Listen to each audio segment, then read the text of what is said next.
আমাদের যিনি তারেক জিয়া আছেন ভবিষ্যৎ প্রধানমন্ত্রী, বাকিটা আল্লাহ জানে। নির্বাচনী প্রচারণাতে অর্থের প্রয়োজনটাই হচ্ছে একটা অমানবিক নিয়ম। মির্জা আব্বাস সাহেব যিনি আছেন তিনি তার প্রতিনিধিকে আমার বাসায় পাঠিয়েছেন ওনার লিফলেট নিয়ে। মেঘনা আলম, আমরা দেখছি যে আপনি নির্বাচনী প্রচারণা হচ্ছে আপনার বিউটি প্যাজেন্টের যে মুকুট সেটা আপনি পরে করছেন, এটার কারণ কি আসলে? পাটোয়ারির সাথে আমার ডিরেক্টলি কথা হয় নাই, বাট মনের সাথে মনের মিল হওয়ার ব্যাপার সেটা হয়েছে আলহামদুলিল্লাহ। গণ অধিকার পরিষদ তো একটা একেবারেই মানবিক, মানুষের জন্য কাজ করে এমন একটা দল। আন্তর্জাতিক অঙ্গনে হয়তো একজন দুইজন বাংলাদেশি আছেন যাদের মধ্যে আমিও একজন আলহামদুলিল্লাহ। I belong to a political family, আমার বাবাও একজন পলিটিশিয়ান। আর মাত্র কয়েকদিন বাকি, এরপরে অনুষ্ঠিত হতে যাচ্ছে ত্রয়োদশ জাতীয় সংসদ নির্বাচন। নির্বাচনকে সামনে রেখে এই সময় ব্যস্ত সময় পার করছেন প্রার্থীরা। আজ আমার সাথে কথা বলার জন্য রয়েছেন ঢাকা ৮ আসনের প্রার্থী মেঘনা আলম। তার সাথে কথা বলবো এবং তার নির্বাচনী ভাবনা এবং প্রচার প্রচারণা সম্পর্কে জানার চেষ্টা করব। মেঘনা আলম, আপনাকে স্বাগত। Thank you. নির্বাচন খুব সন্নিকটে এবং এই মুহূর্তে আসলে প্রচার প্রচারণার কাজ চলছে। আপনাকে দেখছি মাঠে ঘুরছেন, মানুষের কাছাকাছি যাচ্ছেন। কেমন সাড়া পাচ্ছেন ভোটারদের? অনেক পজিটিভ মাশাআল্লাহ, মানে আমি যতটুকু এক্সপেক্ট করেছি তার থেকে আরও অনেক বেটার রেসপন্স পাচ্ছি। এবং এই যে ডোর টু ডোর যাওয়া, মানুষের সাথে কথা বলা, এটা কিন্তু ইট tax a lot of confidence. আমি সাধারণত খুবই কোয়াইট সাইলেন্ট একটা পার্সন, সেখান থেকে আসলে সবার সাথে মিশে যাওয়ার যে প্রক্রিয়া, আমি এটা খুবই এনজয় করছি। এবং মনে হয় যে জিতি বা না জিতি, এটা হচ্ছে একটা lesson, this is going to stay with me a long time. এবং এলাকার প্রত্যেকটা মানুষ এখন আমাকে চিনতে পারছে। সবাই মেঘনা আলম নামটা জানে, কিন্তু মেঘনা আলম বাস্তবে কেমন সেটা তো আগে জানতো না। এখন সবার সাথে যে পরিচিতিটা হচ্ছে, মনে হচ্ছে যে পুরা এলাকাটাই তো আমার ফিল হচ্ছে একেবারে। আপনি সাধারণত শোবিজের তারকা ছিলেন, অভিনেত্রী ছিলেন, একটি বিউটি প্রেজেন্টেও জিতেছেন। সেই জায়গা থেকে রাইট, সেই জায়গা থেকে হঠাৎ করে আসলে নির্বাচনে আসার ইচ্ছাটা কেন হলো? আমি গত 11 ইয়ার্স ধরে পলিটিক্যাল এডুকেটর হিসেবে কাজ করছি, এবং শুধু বাংলাদেশে না, অল ওভার দ্য ওয়ার্ল্ড কাজ করছি। কখনো কি সামনে এসেছে এর আগে? অ্যাকচুয়ালি সেই প্রফেশনটা কখনো মিডিয়ার আকর্ষণের জায়গা হয়নি। যদি আকর্ষণের জায়গা হতো তাহলে হয়তো সামনে আসতো।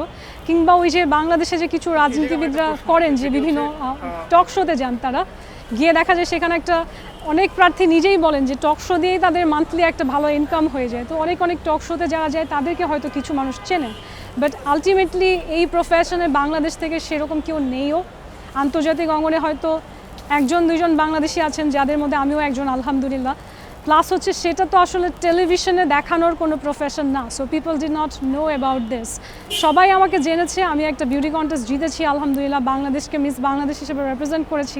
সেটাও আমার জীবনে অনেক সুন্দর একটা অভিজ্ঞতা।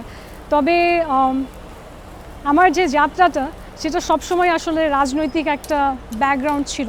In fact I belong to a political family, আমার বাবাও একজন পলিটিশিয়ান। এবং ছোটোবেলা থেকেই বাবার সাথে মিছিল, মিটিং, রাস্তায় স্লোগান দেওয়া, এটা আমার জীবনের একটা অংশ। So I think it came very naturally to me যে ইলেকশন করলে হয়তো একটা ভালো ফলাফল পাবো। আপনি গণ অধিকার পরিষদ থেকে আছেন, ইয়াস।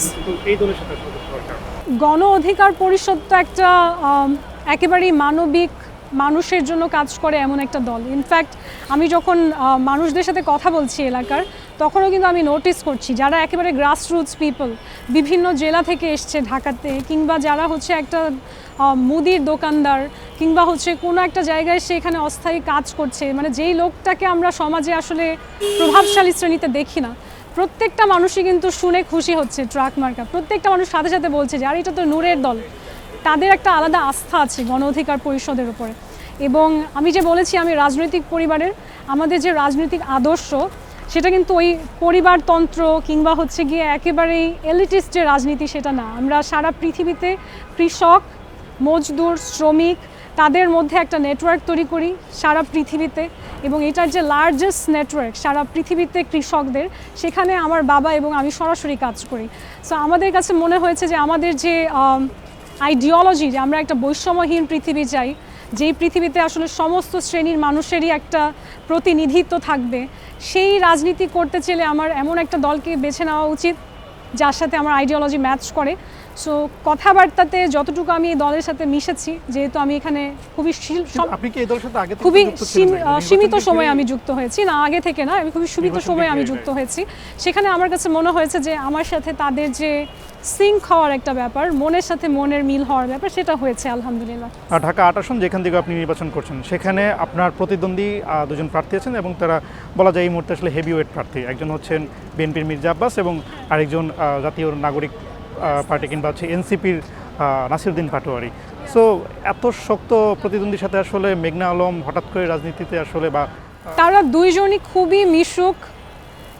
মির্জা আব্বাস সাহেব যিনি আছেন তিনি তার প্রতিনিধিকে আমার বাসায় পাঠিয়েছেন ওনার লিফলেট নিয়ে। ওখানে গিয়ে উনি সালাম জানিয়েছে, আমার বাবাকে আলাদা ফোন করে জানিয়েছে যে আমরা মানে আমার সিকিউরিটি নিয়ে যেন কোনো চিন্তা না হয়, তারা যে খুবই অ্যাপ্রিসিয়েট করছে জানিয়েছে।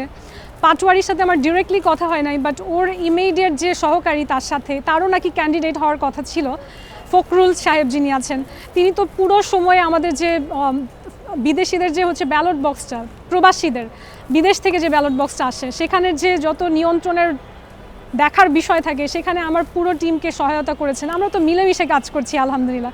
জনতার কাছে কী মনে হচ্ছে জানি না, বাট আমাদের মধ্যে একটা ভালো সম্পর্ক আছে এবং হয়তো অনেকটা আমার যে উৎসাহ কিংবা আমার দিক থেকে যে আমি চাই একটা ভদ্র রাজনীতি হোক, সেটাও হয়তো একটা কারণ যে আমাদের মধ্যে এই মেলবন্ধনটা আছে। আর হেভিওয়েট নিয়ে আমি আসলে একটা জোক করি, সেটা হচ্ছে হেভিওয়েট কারো হওয়া উচিত না।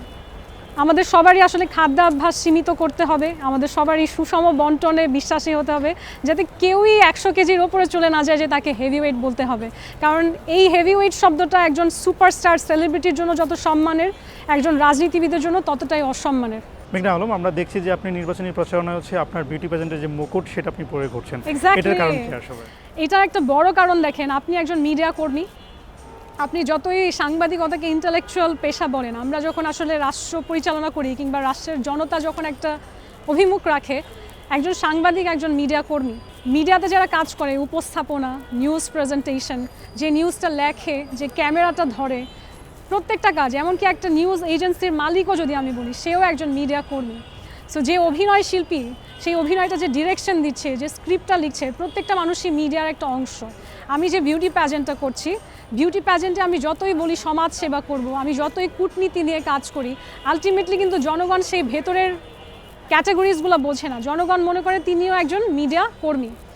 প্রথম আমার কাছে এটা একটু মনে হতো, আচ্ছা মানুষ আমাকে মিডিয়ার মানুষ বলছে, এটা বলে আমাকে ছোট করছে, আমার একটু গায়ে লাগতো। আমি বলতাম যে আমাকে অভিনয় শিল্পী বলেন না, আমাকে মডেল বলেন না, এগুলো তো আমি না। এখন আমার রিয়েলাইজেশনটা আসলে চেঞ্জ হয়েছে। আমার কাছে মনে হচ্ছে যারা আসলেই মিডিয়াতে কাজ করে তারা কি মানুষ না? তারা তো শিক্ষিত মানুষ, ভালো মানুষ, এবং আমার জনগোষ্ঠীর একটা বড় অংশ, তারা ছোটোখাটো অংশ না, আমার অর্থনীতিতে তারা অবদান রাখে, তারা বাংলাদেশি। আমি যে এমপি নির্বাচন করছি, এমপি তো তাদেরও প্রতিনিধিত্ব করবে, তাহলে আমি কেন এটা নিয়ে লজ্জা পাবো? কেন আমাকে আমি একসময় মিস বাংলাদেশ ছিলাম, আমার মাথায় যে মুকুট পরে আমি সারা পৃথিবীর সামনে বাংলাদেশ বলে আমাকে ডাকে মানুষ, যে ওই মুকুটটা দেখে কেউ মেঘনা আলম ডাকে না। আমরা যখন আন্তর্জাতিক অঙ্গনে যাই, মুকুটটা পরে বাংলাদেশকে রিপ্রেজেন্ট করি, তারা কি নামে ডাকে? বাংলাদেশ বলেই ডাকে। ইন্ডিয়ার কাউকে দেখলে বলে মিস ইন্ডিয়া, বাংলাদেশকে বলে মিস বাংলাদেশ। তাহলে এটা তো আমার জীবনের একটা গৌরবের ইতিহাস। সেটাকে কেন নির্বাচনে আসলে আমাকে গোপন করে খুব বুদ্ধিজীবী সাজতে হবে? এবং কেন মানুষের মনে হবে যে একজন মডেল, একজন সাংবাদিক, একজন উপস্থাপক, তার অন্য কোনো বুদ্ধিভিত্তিক পেশা থাকতে পারে না? এটা তো সমাজের একটা ভুল ধারণা। মেঘনা আলম, একটা প্রশ্ন আমি করতে চাই, সেটা হচ্ছে আমরা জানি যে এমপি নির্বাচন কিংবা সংসদ সদস্য নির্বাচন একটা বড় একটা নির্বাচন, এবং এই নির্বাচনে আসলে অনেক অর্থেরও প্রয়োজন হয়। আপনি আপনার নির্বাচনী হলফনামা উল্লেখ করেছেন যে আপনার বাৎসরিক 5 লাখ টাকার কিছু বেশি এবং প্রতি মাসে আয় সম্ভবত 22,000 টাকা সামথিং এরকম। আমার প্রশ্নটা হচ্ছে আসলে এই টাকায় আসলে কি নির্বাচন, এমপি নির্বাচন করার যে অর্থ সেটাকে আসলে যোগান হয় বা আপনারা?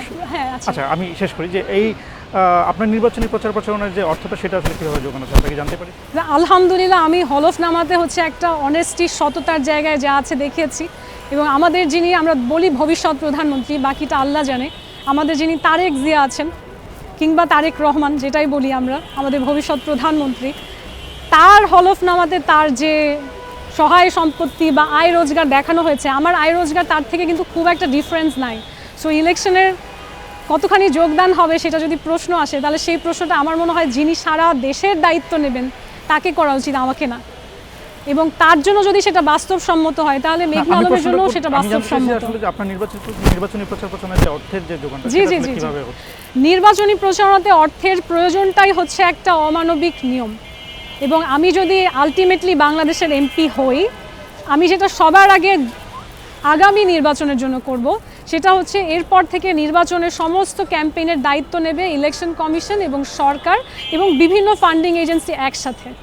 সেটা যদি আমি না করতে পারি, তাহলে এই যে নির্বাচন করতে পয়সা লাগে, এইটা দিয়েই আসলে সবসময় যাদের হচ্ছে মাসেল পাওয়ার আছে তারা আমাদের দেশটার নিয়ন্ত্রণটা হাতে রাখবে। তাদের রাজনৈতিক হয়তো যে প্রজ্ঞার প্রয়োজন সেটা নেই, কিন্তু তারা বহু বছর ধরে রাজনীতিবিদ হয়ে আছেন। কেন? কারণ তার অর্থের অনুদান দেওয়ার যে স্কোপ সেটা আছে। এই জায়গাটা আমি বদলে ফেলবো ইনশাল্লাহ। পৃথিবীতে যত উন্নত দেশ আছে তারা সেটাই করে।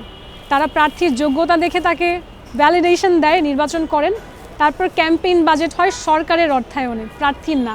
ফলে কৃষকের ছেলে সেও আসবে, ইলেকশন করবে। যে দিনমজুর সে যদি তার ছেলে মেয়েকে শিক্ষিত করতে পারে কিংবা সেলফ এডুকেটেড করতে পারে, দেশের জন্য তার কাজ করার নিয়ত আছে, সে সাহসী, সে টাকার চিন্তা করবে না, রাষ্ট্র তাকে সেই সহায়তা করবে এবং সেটাই হওয়া উচিত। শেষ দিকে জানতে চাই আসলে আপনি নির্বাচিত হলে ঢাকা ৮ আসনের জন্য সর্বপ্রথম কোন কাজটি করবেন এবং কোন কাজটি আপনি সবসময় করবেন? ঢাকা ৮ আসনের কাজের আগেও আমি বলি যে প্রথম দিন যেদিন আমি সংসদে বসবো সেদিনকে আমার প্রথম প্রত্যয় থাকবে এই যে নারী বিদ্বেষ আমাদের সমাজে, স্পেশালি মিডিয়ার নারী পুরুষ সবাইকে যে সমাজে ছোট করে দেখা হয়, সেই প্রথাটা আমি ভেঙে দেব। এবং আপনি যেই ক্রাউনটা আমাকে দেখেছেন পরে আমি আমার প্রচারণাটা শুরু করেছি, অ্যাটলিস্ট প্রথম দিন সংসদে আমি সেটা আমার মাথায় দিয়েই যাব, যাতে আমার দেশের যত মিডিয়া কর্মী আছেন, সাংবাদিক আছেন, নারী এবং পুরুষ, তারা সবাই গর্বের সাথে বলতে পারে আমাদের একজন প্রতিনিধি সংসদে আছেন। এবং আরেকটা যে বিষয় সেটা হচ্ছে আমরা অনেক দিন ধরে দেখেছি, এখন আজকে সকালবেলাও যিনি হচ্ছেন আমাদের স্বরাষ্ট্র উপদেষ্টা, তার সাথে আমার মেসেজে কথা হয়েছে যে আমার নিরাপত্তার জন্য যে গানম্যান দেওয়ার কথা সেটা দেওয়ার সময় অনেক দেরি হয়ে যাচ্ছে। উনি আবার আমাকে কানেক্ট করলেন যেখান থেকে আমি দ্রুত পেতে পারি। এই যে আমরা এখন নিরাপত্তার অভাবে ভুগছি, এই আসনেই তো আসলে একেবারে তরুণ রাজনীতি করতে আসা যে সিস্টেমকে বদলাতে চায় বলে জানিয়েছে, তাকে কিন্তু নিজের প্রাণ দিতে হয়েছে। মানে আপনি হাদির কথা সো আমার সংসদে গেলে আমার প্রথম যেটা লক্ষ্য থাকবে, শুধুমাত্র তার হত্যা না, রাষ্ট্রীয় অপারগতার কারণে যত ধরনের বৈষম্য, অন্যায়, ক্রাইম হয় এবং সেগুলোর যে আমরা লিস্টটা জানি যেগুলোর বিচার হয়নি, সেগুলোকে নিয়ে আমি সংসদে প্রস্তাবনা রাখবো যে আমাদের এখন আসলে আইনের শাসন কায়েম করার সময় হয়েছে। তো আমার প্রথম দুইটা কাজ থাকবে রুল অফ ল নিয়ে কাজ শুরু করা সংসদে, এবং দ্বিতীয়টা হচ্ছে সমাজে সমস্ত ধরনের বৈষম্য দূর করা। আমি একদম একটি শেষ প্রশ্ন করে আজকে আড্ডাটা আমরা শেষ করতে চাই। সেটি হচ্ছে যে গত বছর একটি মামলা আপনাকে বেশ আলোচনায় নিয়ে আসে, আসলে সেটি আসলে সর্বশেষ কী অবস্থান একটু জানতে চাই। মামলাটা হচ্ছে 100% একটা ভুয়া মিথ্যা মামলা, এবং আমাকে তো আসলে হচ্ছে অসংখ্য সাংবাদিক, আল্লাহর একটা রহমত আমার উপরে যে এই ব্যাপারটাকে কভার করেছে। না হলে যে এরকম এক ধরনের ষড়যন্ত্র করে একটা মানুষকে আসলে প্রতিহত করার চেষ্টা হয়, একটা মহল আমার সাফল্য যাতে নষ্ট হয়, আমার ক্যারিয়ার নষ্ট হয়, এই জন্য সমাজে আমার রেপুটেশনটা নষ্ট করার জন্য একটা মিথ্যা মামলা সাজিয়েছে। এবং আপনারা সেটা জনগণের সম্মুখে এনেছেন আলহামদুলিল্লাহ। এখন আস্তে আস্তে মানুষও এটার ব্যাপারে ক্লিয়ার হচ্ছে, এবং সেই মামলা নিয়ে সাধারণত এটা যদি সত্যি হতো, যার উপরে অবিচার হচ্ছে সে এটা নিয়ে দৌড়াদৌড়ি করতো। সেই মামলাতে কোনো ভিকটিম নাই, মানে এটা একেবারেই হচ্ছে আইনের দৃষ্টিতে একটা হালকা জিনিস। এবং আমি যদি আসলে অনেক ফেমাস কেউ না হয়ে যেতাম কিংবা হচ্ছে অনেক শক্তিশালী কারো করা ষড়যন্ত্র না হতো, তাহলে এই মামলা প্রথম দিনেই হচ্ছে গ্রহণই হতো না। অন্য যে কোনো কাউকে যদি একই জিনিস লিখে মামলা করা হয়, এটা গ্রহণই করবে না কোর্ট। বাট যেহেতু এটা একটা শক্তিশালী মহল থেকে ষড়যন্ত্র ছিল, এটা গৃহীত হয়েছিল, কিন্তু এটার আর কোনো ইমপ্রুভমেন্ট কিছুই হয়নি। এবং হয়তো এটা আমরা হাইকোর্টে নিয়ে যাচ্ছি, সেখান থেকে এটা বাতিল হয়ে যাবে ইনশাআল্লাহ। কারা ষড়যন্ত্র করেছিল? আমাদের যে রাষ্ট্র ব্যবস্থা, সেখানেই লুকিয়ে থাকা কিছু মানুষ, আমি অনেকবার ডিজি শফিকুরের নামও বলেছি, সে এবং তার সাথে জড়িত কিছু মানুষ তাদের নিজেদের নানা কুকর্ম ঢাকার জন্য, যেহেতু আমি তাদেরকে খুব সরাসরি বলেছি যে তোমরা আমার দেশের হয়ে দেশদ্রোহীর মতো কাজ করছো, নিজের দেশের নাগরিককে সেভ না করে তোমরা হচ্ছে অন্য মানুষকে অনেক ধরনের কলুষিত কাজ করতে উৎসাহ করছো, সেই ক্ষেত্রে তারা অনেকটা আমাকে একটা থ্রেট হিসেবে ধরে নিয়েছে। এবং ওই কারণেই হয়তো তারা এই ধরনের সাজানো একটা কাজ করেছে, এবং আল্লাহ তাদেরকে আসলে বিবেক বোধ দান করুক। আমার আর তাদের প্রতি কোনো রিভেঞ্জ নেওয়ারও কিছু নাই, কারণ তারা করতে চেয়েছিল আমার ক্ষতি, করেছে আমার উপকার। আজকে যদি এই সাজানো মামলাটা আমার উপরে না করতো, তাহলে এই যে বাংলাদেশের প্রত্যেকটা মানুষ মেঘনা আলমকে চেনে, ভালো খারাপ যেভাবেই চেনে, সেটা হতো না। আজকে যে আমি ইলেকশনে দাঁড়িয়ে গেছি, এটার যে সক্ষমতা দরকার রাজনৈতিক অঙ্গনে, তারা তো আমাকে মানবাধিকার সংস্থা, রাজনৈতিক সংস্থা, দেশে বিদেশে যত মিডিয়া, সব জায়গায় আমার জায়গাটা আরও শক্ত করে দিয়েছে। সো যে আসলে আমার অপকার করতে এসেছিল, আল্লাহই তাকে আসলে তার আমার ন্যায্য যে অবস্থান তাকে বুঝিয়ে দিয়েছে। সো আমার তার প্রতি আর প্রতিশোধ নেওয়ারও কিছু নেই। ধন্যবাদ, থ্যাংক ইউ।